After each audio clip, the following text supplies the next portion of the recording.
start with an Omaha poem.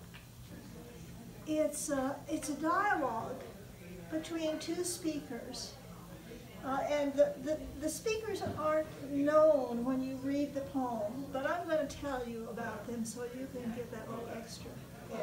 Okay. The two speakers are my father, Tom Coffey, and his favorite younger brother, Glenn Coffey. My father at that time was heading up the truck line in Alma, Nebraska, and his brother Glenn ran the Omaha office for him. And at the time that this poem takes place, Jimmy Hoffa and his Teamsters were pretty much all over Omaha at that time, so that, of course they kept in touch by phone, and this takes place by phone. Okay. It doesn't have anything to do with the Teamsters, the poem. That's just background. Here we go.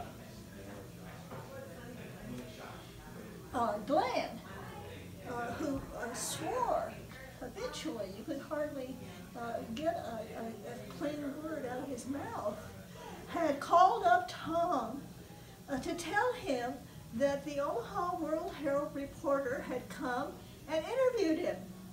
But then they hadn't printed anything. And Tom speaks first. That cussing of yours must have burnt up the reporter. Come on, what difference would my swearing make? In the Omaha World Herald, it's a family paper, after all.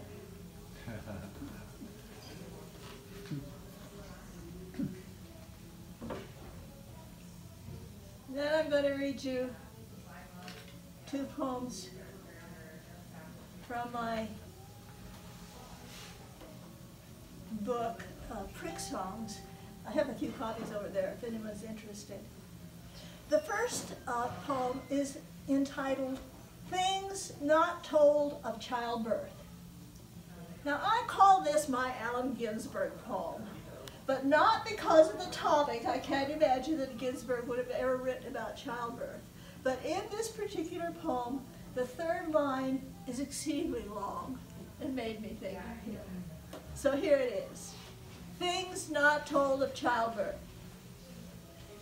That new beards itch. That stitches pain even pillow sitting. That bowel movement how could violate 3 days' white sanctity of bathroom. Then I might not want to do it again.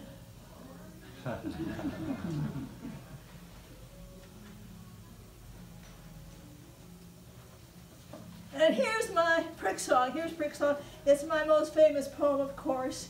The Los Angeles Times Book Review called it a wry poem about an obscene houseplant. Newsweek called it surreal.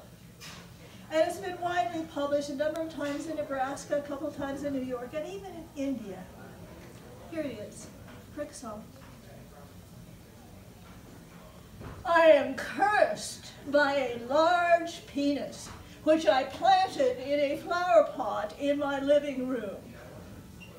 When it grew like a cactus, it looked thirsty, and being kindly at heart, I allayed its thirst with water. It sprouted wings. Now it flies around the house and sings at me. Once I tried to shoot it down, but horrified, it shriveled up into a ball, retracting everything it ever said to me. What could I do? I didn't have the heart to follow through. Now it tries to get in bed with me. I'm afraid. It is so big. It looks so thirsty. It's never satisfied. Last night, when I pushed it back, it cried.